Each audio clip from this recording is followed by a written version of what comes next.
据央视新闻透露，目前中国第22批赴黎巴嫩维和部队比较安全，状况良好。外交部发言人毛宁11号表示，中方对以色列国防军袭击联黎部队阵地和哨塔，并造成联黎部队人员受伤，表示严重关切和强烈谴责。中方敦促当事方，特别是以色列，立即采取措施，推动局势降温，保障联合国维和人员的安全，防止冲突进一步扩大甚至失控。联黎部队由来自50个国家的超1万名文职和军事人员组成，负责监督联合国安理会2006年通过的第1701号决议，内容主要是呼吁黎巴嫩真主党及以色列国防军停战，故又称为黎以和平决议。本轮黎以冲突升级后，该部队一直在两国临时边界沿线巡逻，这一系列袭击事件引发联合国成员的愤慨。意大利是联黎部队最大士兵派遣国之一，意大利对此反应激烈。以色列袭击的3处联合国部队营地中有2处为意大利营地。意大利总理梅洛尼10号已向以色列提出正式抗议。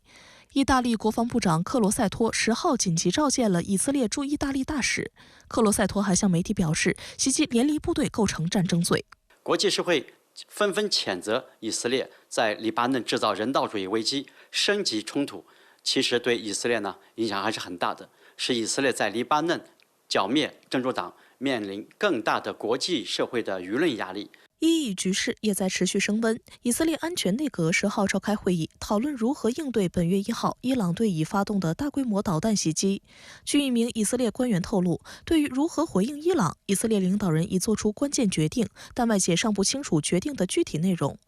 过去10多天来，以色列一直誓言报复，但并未发起行动。有分析称，一方面是因为以色列安全高层内部存在分歧，有官员仍认为现在应谨慎行事，因为以色列难以在没有美国协助的情况下发起大规模行动。美以领导人9号时隔50多天再度通话，据悉双方就如何报复伊朗计划上更接近于达成共识。知情人士透露，美国政府对以色列的计划稍微没有那么紧张了。目前，美国方面仍然认为以色列的计划过于激进。以防长加兰特可能于下周早些时候前往华盛顿，继续与美方官员展开讨论。拜登此前已经表示，他不会支持以色列对与德黑兰和计划有关的地点进行打击。拜登还敦促以色列不要考虑打击伊朗石油设施，否则可能会推高全球油价。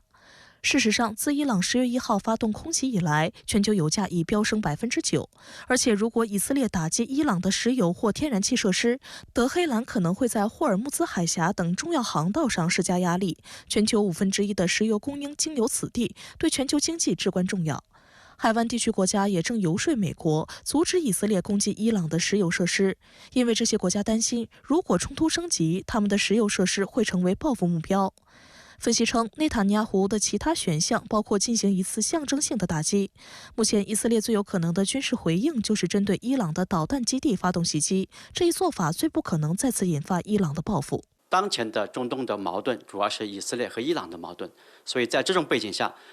未来的局势是否会失控，取决于此次以色列对伊朗的本土打击到底多大范围，打击多大的目标，是否是战略目标，是否给伊朗造成重大的伤害，否则的话，伊朗恐怕也会对以色列本土发动新的一轮报复性打击。我们看到，继美国共和党总统候选人前总统特朗普之后，美国总统拜登也终于跟以色列总理内塔尼亚胡通电话了。您对此作何解读呢？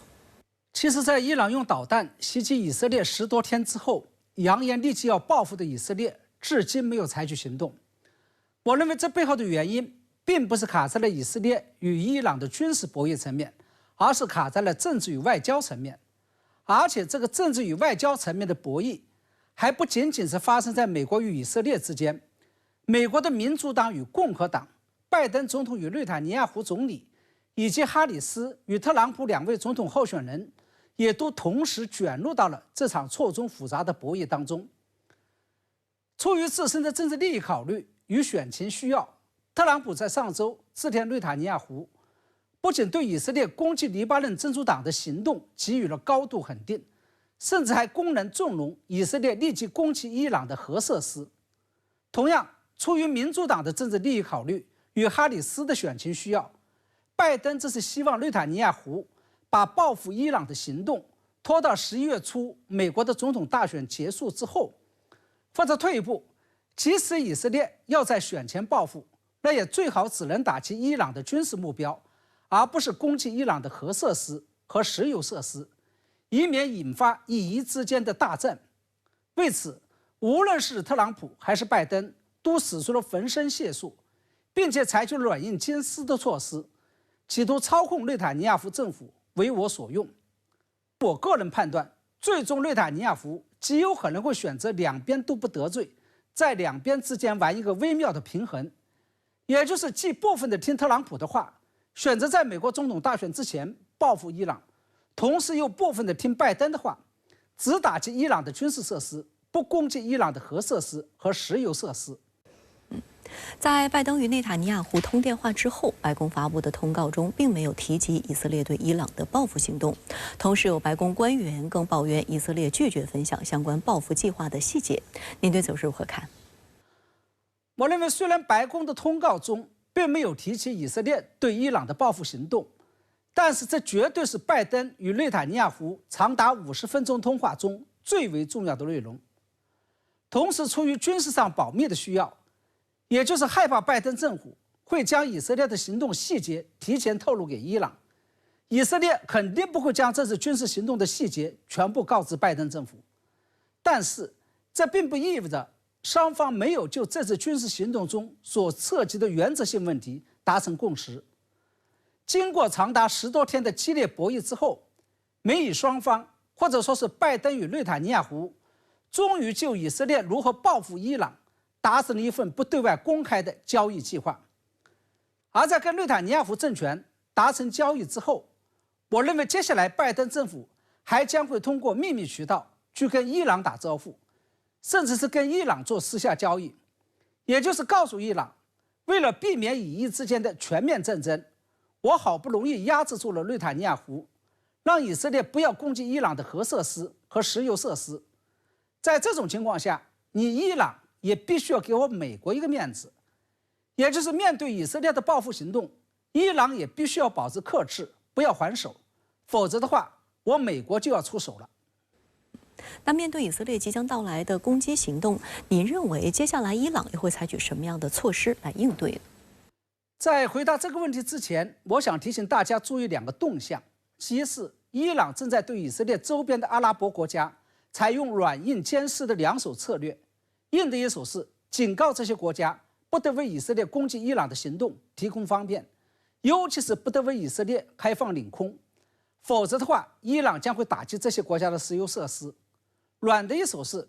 劝说包括沙特在内的阿拉伯国家利用其与美国的特殊关系，要求以色列放弃报复伊朗。其二是，今天伊朗总统佩泽希基扬将会在土库曼斯坦会见俄罗斯总统普京，商讨当前伊朗所面临的安全形势。在如何应对以色列问题上，伊朗国内分为了强硬派与温和派2派，其中佩泽希基扬总统显然是属于温和派。同时，由于俄罗斯自身深陷俄乌冲突的泥潭，而伊朗这是首屈核子的坚定挺俄派，所以普京总统一直不希望看到伊朗出事，不希望伊朗跟以色列爆发全面战争。因此，我个人判断，佩泽希基扬这次会见普京，不排除是要请普京出面，帮助劝说伊朗国内的强硬保守派放弃对以色列的反报复行动。因此，从这些动向来看，只要以色列攻击伊朗的行动不突破这么几条红线：第一，不攻击伊朗的核设施；第二，不打击伊朗经济命脉石油设施；当然还包括第三，不能够对伊朗高层政治人物进行斩首行动。伊朗大概率会对以色列的攻击行动保持克制，也就是不会还手。不过，根据以色列国防部长加兰特的警告，以方将对伊朗发动强大、精确，最为重要的是出其不意的攻击。这背后的潜台词就是，以色列虽然不一定会攻击伊朗的核设施与石油设施，但是却很有可能会对伊朗重要的政治和军事人物采取精确制导的定点清除行动。而且为了实现这一目标，以色列不会轻易动手，而是会耐心的等待，一直等到最佳的战术打击时机出现为止。这个也就意味着，以伊之间是否会爆发全面战争，仍然存在着相当大的不确定性。